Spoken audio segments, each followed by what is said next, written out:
Meditation किया routinely, ज़्यादा नहीं, खाली 15-20 मिनट। थोड़ी बारिश है तो थोड़ी सर्दी जुकाम हो गया है। तो मेडिटेशन में तो अपना एक सिंपल सिद्धांत है, मेडिटेशन कुछ नहीं करना है, बस आती जाती सांस को देखना है। पहले सांस को देखते थे, अभी विचारों को देखते हैं। जो विचार आते हैं उसको दृष्टा भाव से देखते रहते हैं, वही हमारा मेडिटेशन है। सिंपल, कोई मंत्र नहीं, कोई जाप नहीं, कोई गुरु नहीं, कोई ध्यान नहीं, कोई भगवान नहीं, कुछ नहीं, बस अपने विचारों को साक्षी भाव से देखना, जस्ट ऑब्जर्व, एक तटस्थ भाव से देखते रहना। तो जो देख रहा है ना, वही इम्पोर्टेंट है, बस उसमें ही सब आ गया। वो जो देखने वाला है उसी में सब अपना जो भाव क्लियर कर देता है अंदर का। आजकल कुछ बहुत सुन रहे हैं हम, कुछ XYZ भगवान 150-200 साल पहले पैदा हुए थे, वो भगवान बन गए, हो गए भगवान, बहुत सारे हुए हैं। रामकृष्ण भगवान हो गए, रामकृष्ण परमहंस, रमन महर्षि हो गए, और कई नाम हम गिना सकते हैं, हजारों नाम है, सैकड़ों नाम है। लेकिन सवाल ये पैदा होता है, पता नहीं इस बात पे किसी ने गौर क्यों नहीं किया। मैं आगे जाता हूँ उस बात पे, और हजारों साल से किसी ने गौर नहीं किया। सो मेन मेरा कहने का ये मतलब है कि हम किसी को अगर भगवान समझते हैं, तो भगवान समझने से जो उसका भागवत जो है, भगवत तो जो जिसे कहते हैं, जो उसका एनलाइटनमेंट है या साक्षात्कार है, या उसका जो ज्ञानी हो गया है, उपलब्ध हो गया है, जो भी वर्ड यूज़ करो, तो वो ज्ञान उसका है, हमारा नहीं है वो ज्ञान। जैसे मैं बोलूँ कि अब बुद्ध के पास बैठ के आप उनसे कुछ मेथड पा सकते हो, कुछ बता सकते हैं आपको कि किस तरह से आपको लेकिन उनके साथ रहने से आप भी बुद्ध बन जाएंगे ऐसा ज़रूरी नहीं है।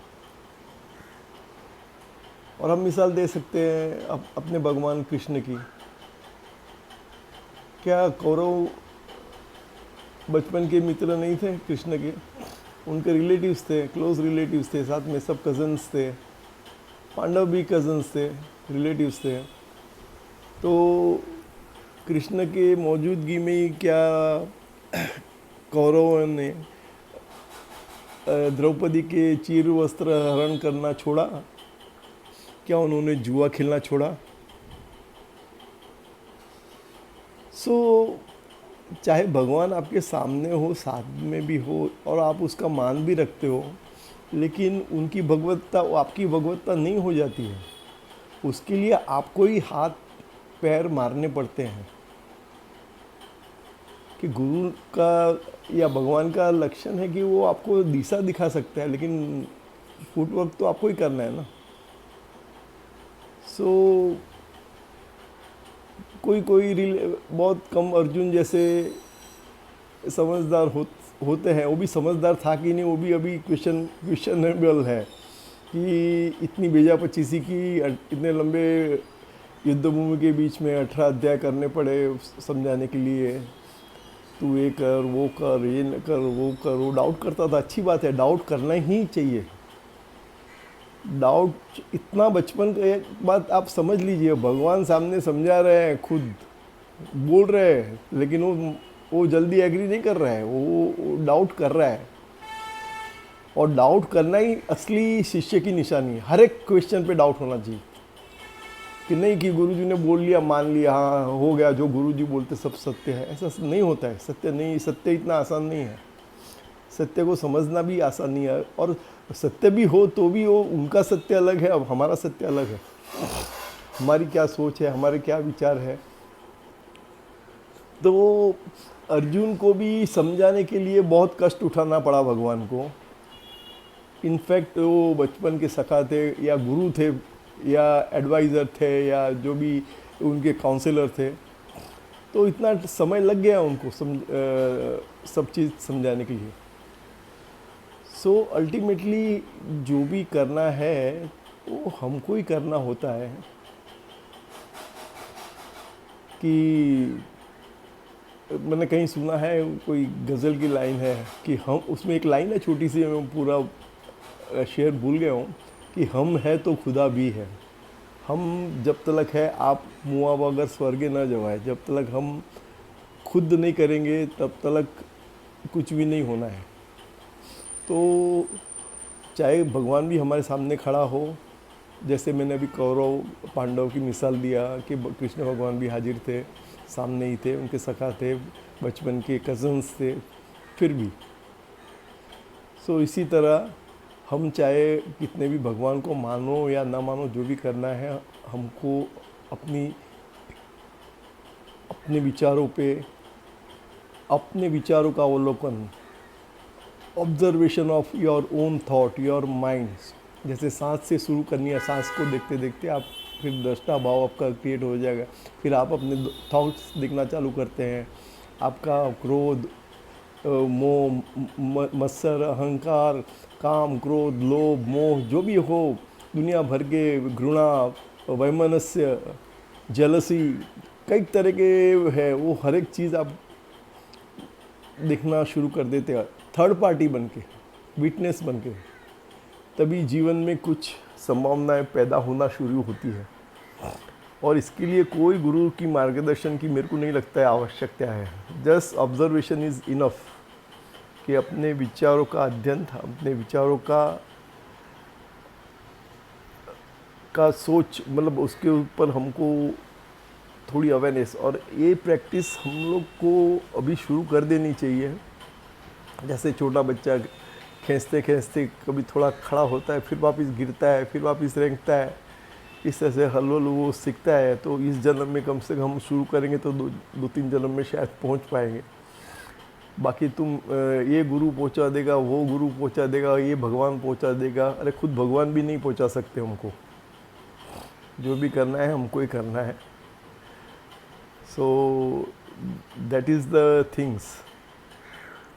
और इससे सबसे अच्छा माध्यम इसका, किसको थोड़ा समझना हो तो बुद्ध जैसा कोई व्यक्ति नहीं हो सकता है, जिसने सिंपल वर्ड में कह दिया था अपदीप भव, अपने दिए अपने आप बनो, बी योर ओन लाइट। तो अपनी लाइट खुद बनने से ही जीवन में कुछ हम लोग आगे कुछ पा सकते हैं।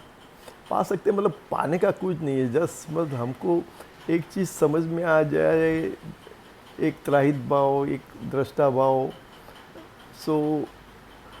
तो उससे हमको बहुत अलग तरह का एक वो बोल के नहीं कहा जा सकता है। गूंगे गिरी शर्करा जिसको कहते हैं, एक गूंगे की शक्कर है, गूंगे का गुड़ है, तो वो आप एक्सपीरियंस करेंगे, थोड़ा थोड़ा एक्सपीरियंस करेंगे तो आपको मालूम पड़ेगा कि वो क्या होता है।